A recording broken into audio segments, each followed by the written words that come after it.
Welcome back to my channel ನನ್ನ ಸ್ನೇಹಿತರೆ. ಇವತ್ತೊಂದು ಒಳ್ಳೆ ಬ್ರೇಕ್ಫಾಸ್ಟ್ ಮಾಡೋದು ತೋರಿಸ್ಕೊಡ್ತೀನಿ ಕಣ್ರಿ. ಅದು ಸಹ ಅವಲಕ್ಕಿ ಚಿತ್ರಾನ್ನ, ಅವಲಕ್ಕಿ ಒಗ್ಗರಣೆನೂ ಸಹ ಹೇಳ್ಬೋದು. ಎಷ್ಟು ಸಾಫ್ಟಾಗಿ, ಎಷ್ಟು ಯಮ್ಮಿಯಾಗಿ, ಎಷ್ಟು ಫ್ಲಫಿಯಾಗಿರುತ್ತೆ ಅಂದರೆ ಒಂದು ಸತಿ ಮಾಡಿ ನೋಡಿ, ನೀವು ತುಂಬಾ ಇಷ್ಟಪಡ್ತೀರಾ.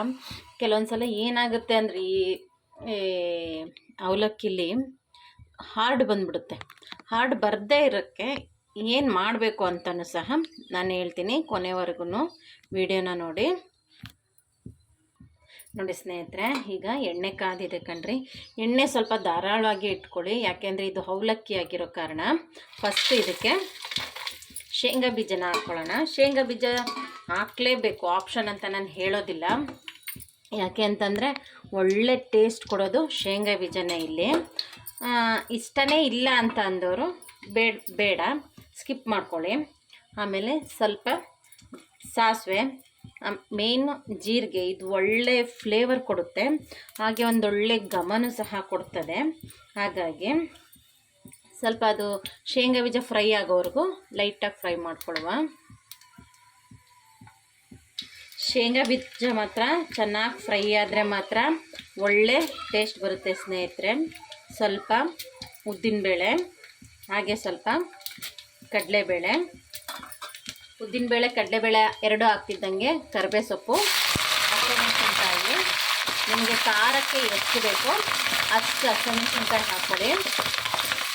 ಹಾಗೆ ಹಸಿಮೆಣಸಿನ್ಕಾಯಿ ಇದು ಚೆನ್ನಾಗಿ ಫ್ರೈ ಆಗಬೇಕು. ಏನಕ್ಕೆ ಅಂದರೆ ಖಾರ ಏನಾದರೂ ಕಮ್ಮಿ ಆಯಿತು ಅಂದರೆ ಅವಲಕ್ಕಿ ಜೊತೆ ನೆಂಚ್ಕೊಂಡು ತಿನ್ನಲಿಕ್ಕೆ ಒಳ್ಳೆ ಟೇಸ್ಟಾಗಿ ಹಾಗೆ ಯಮ್ಮಿಯಾಗಿರುತ್ತೆ. ಇದು 1-2 ನಿಮಿಷ ಫ್ರೈ ಆದರೆ ಸಾಕು. ಆಮೇಲೆ ಧಾರಾಳವಾಗಿ ಈರುಳ್ಳಿ ಹಾಕ್ಕೊಳ್ಳಿ. ನಾನಿಲ್ಲಿ 2 ಈರುಳ್ಳಿ ಹಾಕ್ಕೊಂಡಿದ್ದೀನಿ, ಮೀಡಿಯಮ್ ಸೈಜು. ಇದಕ್ಕೆ ಸಣ್ಣಕ್ಕೆ ಹೆಚ್ಚಬೇಕು ಅನ್ನೋ ಅವಶ್ಯಕತೆ ಏನೂ ಇಲ್ಲ. ಈರುಳ್ಳಿನ ಚೆನ್ನಾಗಿ ಫ್ರೈ ಮಾಡಿಕೊಂಡ್ರೆ ಅಷ್ಟೇ ಸಾಕು. ಹಾಗೆ ಸ್ವಲ್ಪ ಬೇಗ ಈರುಳ್ಳಿ ಫ್ರೈ ಆಗಲಿಕ್ಕೆ ಉಪ್ಪು. ನಮಗೆ ಏನೋ ಇದರಲ್ಲಿ ಒಂದು ಒಳ್ಳೆ ಆಪ್ಷನ್ನು ಅಂದರೆ ಈರುಳ್ಳಿ ಹೆಚ್ಚೋದು, ಹೇಗೆ ಬೇಕಾದರೂ ಹೆಚ್ಕೋಬೋದು, ಅದೊಂದಕ್ಕೆ ಖುಷಿ ಆಗೋದು. ಈಗ ಚೆನ್ನಾಗಿ ಇದು ಈರುಳ್ಳಿ ಇದೆಯಲ್ಲ, ಈರುಳ್ಳಿದ ಹಸಿ ವಾಸನೆ ಎಲ್ಲ ಹೋಗಲಿ.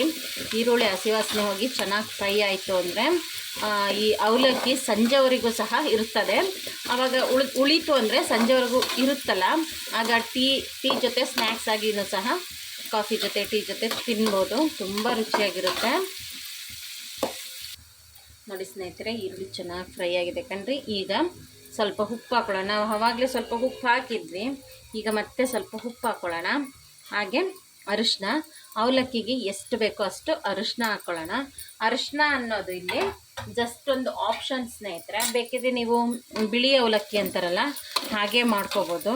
ಕೆಲವರು ಬಿಳಿಗಿದ್ರೆ ಇಷ್ಟಪಡಲ್ಲ, ಅವರು ಅರಿಶಿನ ಯೂಸ್ ಮಾಡ್ತಾರೆ. ನಾನು ಸಹ ಅದರಲ್ಲೊಬ್ಳು. ನೀವು ಬೇಕಿದ್ದರೆ ಅರಿಶಿನನೂ ಸಹ ಹಾಕೋಬೋದು.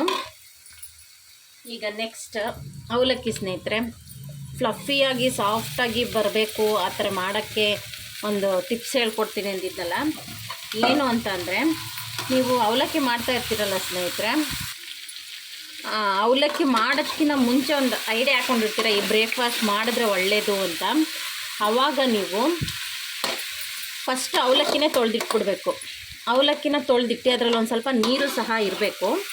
ಆ ಥರ ತೊಳೆದಿಟ್ಬಿಟ್ಟು ಆಮೇಲೆ ಈರುಳ್ಳಿ ಹೆಚ್ಕೊಳ್ಳೋದು, ಕೊತ್ತಂಬರಿ ಸೊಪ್ಪೆಲ್ಲ ಕ್ಲೀನ್ ಮಾಡ್ಕೊಳ್ಳೋದು, ಅದನ್ನು ಮಾಡ್ಕೊಳ್ಳೋದ್ರೊಳಗೆ ಅವಲಕ್ಕಿ ಚೆನ್ನಾಗಿ ಉಂತಿರುತ್ತೆ, ಹಾಗೆ ಮೆತ್ತಗೂ ಸಹ ಆಗಿರುತ್ತೆ. ಆವಾಗ ನೀವು ಸುಮ್ಮನೆ ಈಗ ಕೈಯಲ್ಲಿ ಹಿಂಗಿಸ್ಕಿ ನೋಡಬೇಕು, ಮೆತ್ತಗಿತ್ತು ಅಂದರೆ ಪರ್ಫೆಕ್ಟಾಗಿ ಬಂದಿದೆ ಅಂತ ಅವಲಕ್ಕಿ. ಇಲ್ಲ ಇನ್ನೊಂದು ಸ್ವಲ್ಪ ಗಟ್ಟಿ ಆಯಿತು ಅಂದರೆ ಆವಾಗ ಮತ್ತೆ ಒಂದು ಗ್ಲಾಸಲ್ಲಿ ನೀರು ಎತ್ಕೊಂಡು ಚಿಮುಕ್ಸಿ ಮತ್ತೆ ಹಾಗೆ ಮುಚ್ಚಿ ಇಟ್ಬಿಡಿ. ನೀವು ಈ ಒಗ್ಗರಣೆ ಎಲ್ಲ ಮಾಡೋದ್ರೊಳಗೆ ನಿಮಗೆ ಅದು ಪರ್ಫೆಕ್ಟಾಗಿ ಮೆತ್ತಗಾಗಿ ಬರುತ್ತೆ ಸ್ನೇಹಿತರೆ. ಹಾಗೆ ಫೈನಲ್ ಟಚಪ್ಪು ಕೊತ್ತಂಬರಿ ಸೊಪ್ಪು ನನಗೆ ಇಷ್ಟ ಇರೋದ್ರಿಂದ ಧಾರಾಳವಾಗಿ ಹಾಕ್ಕೊತಾ ಇದ್ದೀನಿ. ನಿಮಗೆ ಇಷ್ಟ ಇಲ್ಲ ಅಂತ ಅಂದರೆ ಸ್ವಲ್ಪ ಕಮ್ಮಿನೇ ಹಾಕ್ಕೊಳ್ಳಿ. ಕೆಲವೊಂದು ಸತಿ ಕೊತ್ತಂಬರಿ ಸೊಪ್ಪು ಇಲ್ಲ ಅಂದರೂ ಸಹ ನಡೆಯುತ್ತೆ, ಏನು ಸಮಸ್ಯೆ ಏನಿಲ್ಲ. ಬಟ್ ಆದರೆ ನನಗಿಷ್ಟ, ಹಾಗಾಗಿ ಇವಾಗ ಇದಕ್ಕೆ ಒಂದು ಒಳ್ಳೆ ಮಿಕ್ಸ್ ಕೊಡುವ. ಈ ಸ್ಟೇಜಲ್ಲಿ ನೋಡ್ಕೊಳ್ಳಿ ಸ್ನೇಹಿತರೆ, ಉಪ್ಪು ಖಾರ ಎಲ್ಲ ಹೇಗಿದೆ ಅಂತ. ಈಗ ಇದಕ್ಕೆ ಒಂದು ದಮ್ ಕೊಡುವ. ಈಗ ಒಂದು ಪ್ಲೇಟ್ ಮುಚ್ಚಿ ಅದ್ರ ಮೇಲೆ ಒಂದು ವೆಯ್ಟ್ ಬಿಟ್ಟು ಸ್ಟವ್ ಆಫ್ ಮಾಡಿ ಒಂದು 5 ರಿಂದ 10 ನಿಮಿಷ ಇರಲಿ. ನೋಡಿ ಸ್ನೇಹಿತರೆ, ಆವಾಗಲೇ ದಮ್ ಕೊಟ್ಟಿದ್ನಲ್ಲ, ಈಗ ತೆಗ್ದಿದ್ದೀನಿ. ನೋಡಿ ಎಷ್ಟು ಉದ್ರುದ್ರಾಗಿ ಬಂದಿದೆ ಅಂತ. ಅಷ್ಟೇ ಸಾಫ್ಟಾಗೂ ಸಹ ಇದೆ, ಹಾರ್ಡಿಲ್ವೇ ಇಲ್ಲ. ಇದು ವಯಸ್ಸಾದವರು ಸಹ ತಿನ್ಬೋದು. ಕೆಲವರು ಮನೇಲಿ ಅವಲಕ್ಕಿನ ವಯಸ್ಸಾಗಿರೋರು ತಿನ್ನಲ್ಲ, ಯಾಕೆಂದರೆ ಗಟ್ಟಿ ಮಾಡಿಬಿಡ್ತಾರೆ ಅಂತ. ಈ ಥರ ಒಂದು ಸಲ ಮಸ್ಟ್ ಟ್ರೈ ಅಂತ ಹೇಳ್ತೀನಿ. ಎಷ್ಟು ಸಾಫ್ಟಾಗಿ ಬರುತ್ತೆ ಅಂದರೆ ನೀವೇ ನೋಡ್ಬೋದು. ಈಗ ಸರ್ವ್ ಮಾಡ್ಕೊಳ್ಳೋಣ.